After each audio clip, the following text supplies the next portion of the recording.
Greetings, fellow Gorehounds, and welcome back to a Blood Splattered vlog. I'm the Horror Guru. And I'm Count Jackula. And today we're going to talk about Y2K, an A24 horror film directed by Kyle Mooney about a bunch of friends who have a New Year's Eve party in 1999, and their party gets interrupted by a robot apocalypse. Imagine if you're watching Superbad, and Superbad was suddenly interrupted by Maximum Overdrive. Yeah. And that's kind of the idea, the ballpark of what this movie is. Bear in mind, first of all, this movie is dumb. Yeah, this movie's dumb as shit. Dumb. You want to turn your brain off and just sort of like watch the pretty colors happen. Yeah. You know, watch the bullshit happen. Your enjoyment is going to depend on how much you like Superbad, like teen sex comedies. Yes, because it is 100% one of those kinds of movies at the beginning, then turns into like a horror comedy in the second half. And if you're not into that particular type of sex comedy combined with stoner comedy, because there's a lot of stoner humor in this as well, you're not going to have a good time. But if you're like me and those things are your jam, I adored what this movie was putting down. Yeah. I also like those kinds of movies. So this movie was a lot of fun. It helps that it's funny as hell. Yeah. Like, the humor in this movie hits hard when it does. The nostalgia of the movie also hits pretty hard if you're like me in that particular age demographic. If you were in high school around this period of time, then everything this movie is doing will hit hard for you. All the nostalgia around the nu metal and all the nostalgia around the technology they had at the time, like the specific computer programs and things like that. Yeah. Like, you remember AOL? Yes. You know? If you were in high school around that time, then this movie is definitely going to hit the nostalgia buttons hard. Now, if you were a techie during that period of time, there are going to be periods where you're like, no one used USB ports during this period of time. What are you talking about? Oh, yeah. This movie's dumb as fuck. Yeah, it is dumb. The actual, like, technological logic in this movie, the technology logic, makes no sense. Like, you have this robot apocalypse where every mechanical device in the world is communicating via the internet, but they're all on dial-up, but they're not hooked up to the dial-up connection anymore. Who has Wi-Fi in this period of time? There was no Wi-Fi at this period of time, so what the fuck are they connected to? It makes no sense. You're just gonna have to roll with it. It's like Maximum Overdrive. How like that movie is just like, just roll with it after a certain just period of machines time. just come to life. Shut up. You know, like, is it aliens? Is it space? Who cares? And just like Maximum Overdrive, it doesn't matter if it's something with like a computer in it or if it's just a mechanical object, it still comes alive for some reason. Yeah, like tape players and computers come alive just as easily. Yeah, for whatever reason. The cool thing is that they combine to create these like robot monstrosities that almost look like tokusatsu monsters. Well, yeah, when the first one shows up, it's kind of like Power Rangers. Yeah, it looks exactly like Power Rangers. I was thinking like Psycho Gorman-esque. Yeah. That kind of like vibes going on with the monsters in this movie. And it is cool to see like these monsters that are like combined with random objects of the period. Like there's one that's like a little RC car with like a Tamagotchi face. Yeah. And it like lights someone's face on fire, and it's fucking great. Which is the other great thing about this movie. This movie, despite being a stoner comedy by a bunch of stoner comedians, and despite it being an A24 film, which is probably the weirdest part in this movie. This does not feel like an A24 movie. It's a weird combo, don't get me wrong. But the thing that's also cool about it is it doesn't skimp out on the bloody red stuff. No, it doesn't. There's parts where people's arms get severed off, and like you get to see the arm fly and hit the ground and the blood gushing. Yeah, the only like real problem the movie has is about halfway through, it does kind of come to a screeching halt. Like, well, we just came out of like a big action moment, and now it's just slow.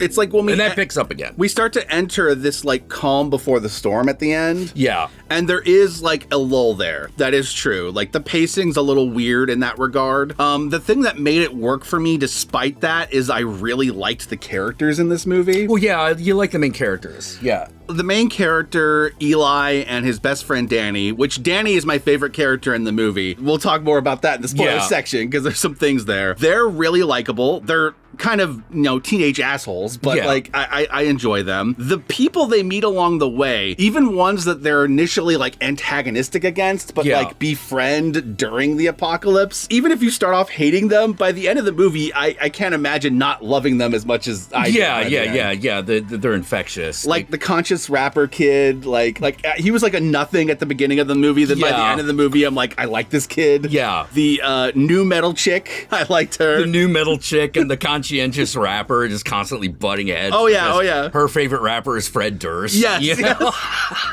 There are some cameos in this movie that are very 90s specific. Alicia Silverstone is like the mom in this. Absolutely, you know? which is the second Alicia Silverstone thing we've seen in the past couple of months. What was the other one? She was in Crazy House. That's she was right. The mom she in was Crazy the mom House. in Crazy House. And she's the mom in this too, so I guess she's found her own little niche of being in weird horror movies when she's the mom. being the strangely hot mom, you know? Yep. But overall, I enjoyed this movie. There's not too much to talk about until we get to the spoilers because it's super bad. Yeah. It's super bad interrupted by a horror movie. So if you understand the tropes of super bad, you pretty much know what the first half of this movie is going to be. And if you know the tropes of like post-apocalyptic or at least like during apocalyptic horror movies where like an apocalyptic breakout is happening during the course of the movie, then you kind of know where the movie's going to. There's a lot of similarity between it and like zombie outbreak movies. Exactly. Except instead of zombies, it's robots. And instead of people getting infected, it's all the technology around them getting infected. Yeah. It's like all of a sudden you can't trust your tape player. It's going to throw tapes at you and try to murder you with tapes. Yeah. So I highly recommend Y2K. It came out last year in theaters. We missed it in theaters, but it's currently on demand to rent at various streaming platforms. Pick your poison and enjoy. And with that said, let us move on to the spoiler section.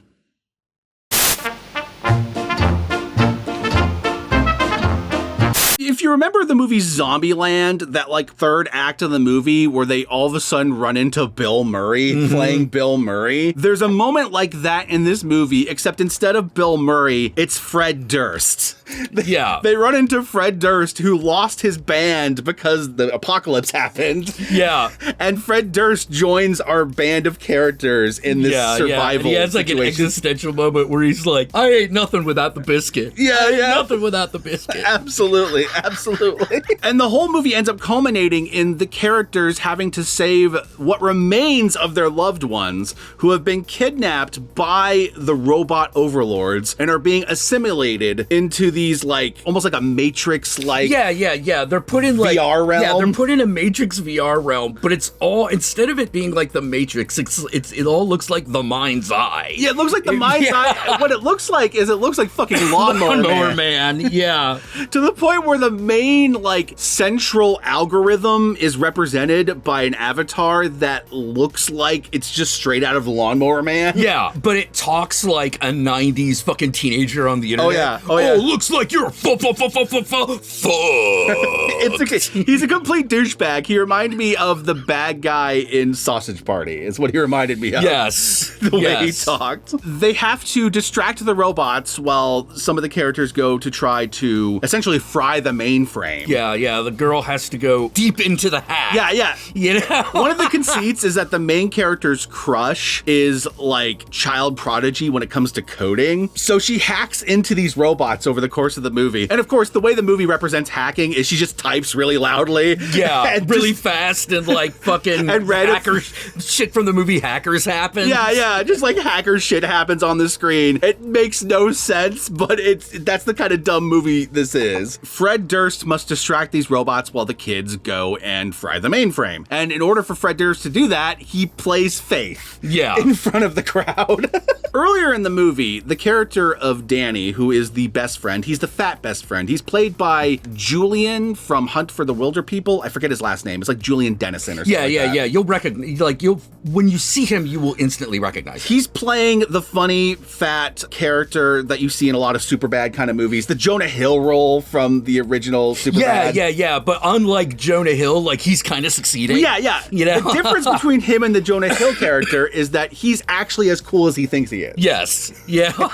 That's kind of the twist of him in this. And so he's really awesome. Earlier in the movie, he ends up winning over the party when they show up because they're kind of seen as like the school nerds, playing the thong song and doing this really funny dance to it. Yeah. And the whole party gets in on it. So at the end of the movie, during the credits of the movie, there's a reprise of the thong song where a digital version of him that lives in the internet now. Yeah.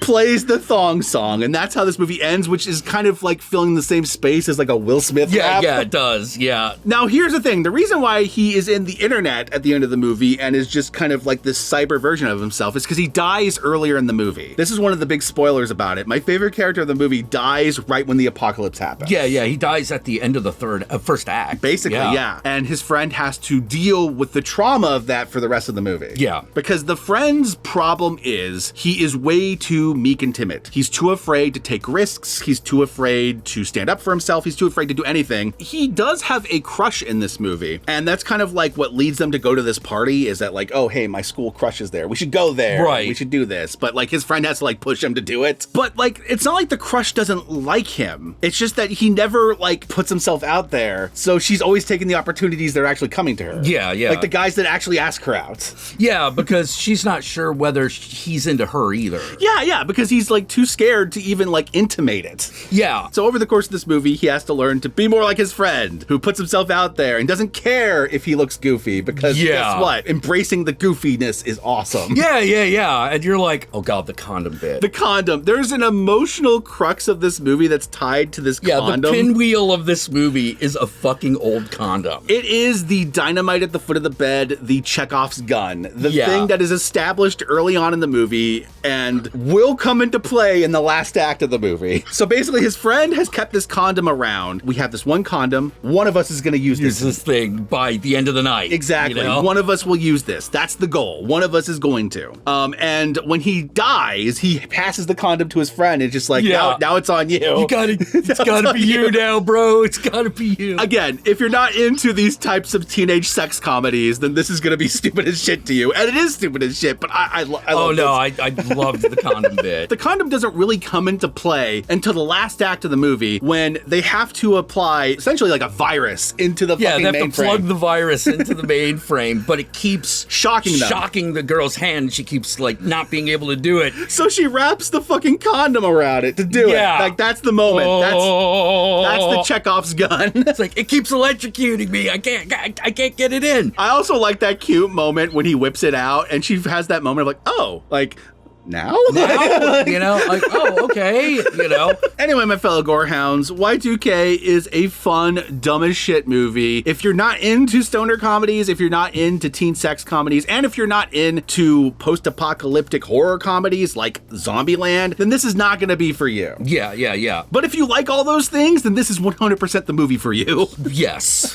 Well, you can find me here at YouTube, where I start streaming between 7 and 8 p.m. Pacific Standard Time, and I hope I see you there. And if you want to follow me on social media, I'm on Blue Sky at Count Jackula. How about you? Well, my fellow gorehounds, you can find me on Blue Sky, on Instagram, on Twitch. Just look up the Horror Guru or Blood Splattered Cinema, and I'll be there. Be sure to like, comment, and subscribe, and don't forget to ring that notification bell so you're notified of my videos immediately upon their upload. And if you'd like to help out either of us more directly, be sure to check out our Patreon pages. And remember, if you decide to go the Patreon route, even $1 a month can go a long way, but we will certainly accept more. And if you made it this far into the video, then I want you to comment below, and be sure to comment below using the hashtag President Durst. Because at the end of this movie, President Durst is a thing that happens in the alternate timeline created once they defeat the robot apocalypse. Honestly, better than George W. Yeah, I'm about to say, it sounds a little better than our current timeline. It's not good, but it sounds a little better than the world we're currently living in. So fair enough. I would take President Durst over President Bush or Trump. Sue me.